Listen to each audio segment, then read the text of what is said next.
The perception principle. Recognize and suspend to uncover. How do you get out of your stinking thinking? Well, that's easier said than done. And why is that? Because simply what happens is we see things a certain way.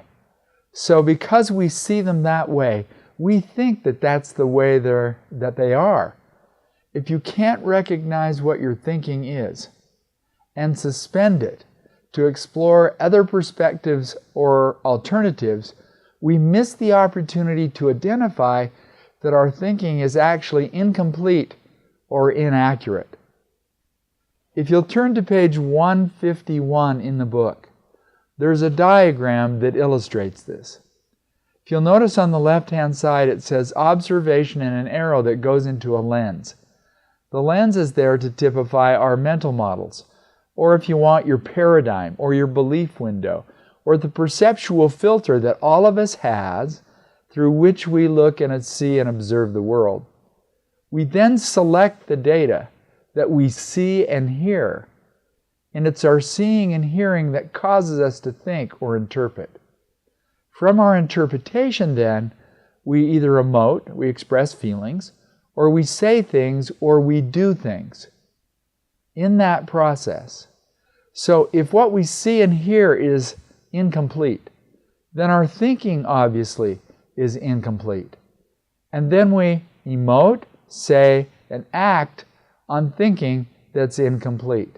And we don't often recognize that.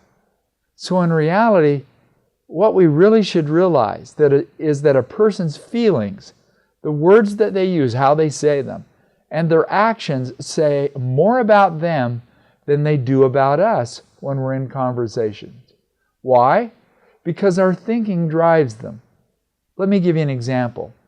Just prior to recording this segment, I came downstairs, and as I was walking down the hallway, my wife walked out of a room holding our camera in one hand and a paper towel in the other. I looked at her and what she was doing and said in this tone, "Oh, I certainly hope that you didn't wipe the lens of our camera with the paper towel." She stopped, bit her lip, and said, "Want to try that again?" Which was the right thing to say. So as we talked, I thought, I really don't know whether she wiped the paper towel on the lens. So as I asked her questions, I found out that in fact, that she didn't. Notice how I made a huge leap. So the emotion with which I said the statement, the accusation which I kind of made, were all based on what I made up, what I filled in the blank in my head.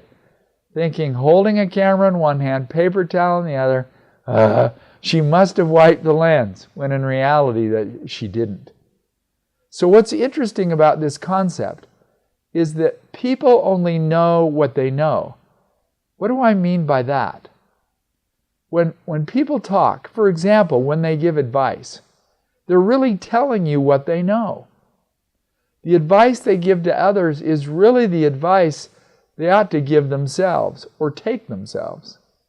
Or for example, let's say that you criticize somebody.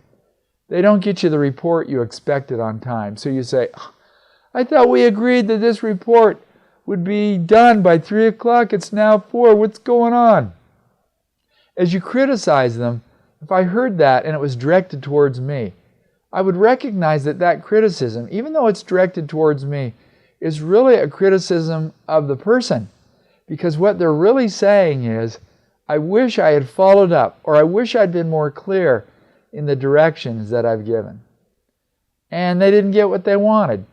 So the criticism is not only directed towards me, but it's really a reflection of what's going on with them as well. It's a different way of thinking of things. So here's what I'd like you to do.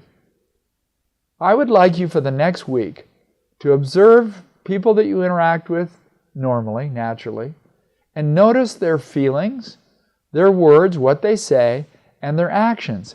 And then just ask yourself, what do those feelings, words, and actions say about the person? When you get used to doing that, you could use this assignment in the second week. Try asking questions. And here's what you would do. you would share the emotion and then ask a question. So you would say, I notice that you're upset. Tell me what's going on. Or you could do words. Gosh, I heard after the meeting you said, oh, great. What does that mean? Or you could use actions. Gosh, you came into my office, sat down, looked at the floor, and you didn't say anything. I'm wondering why. Tell me what's going on. Notice what we're doing here is we recognize that there's thinking behind emotion, words, and action. And so when you reflect the words, the emotion, the action, and then ask for a question, you're actually asking the person to share the meaning behind those. Try it. You'll find it very helpful. And you can obviously use it on yourself. The challenge is to start to recognize our thinking and find out what that thinking really is. In doing what I've asked you to do, it will help you to recognize the thinking of others and get them to share what it is. I hope that helps. Thanks for listening.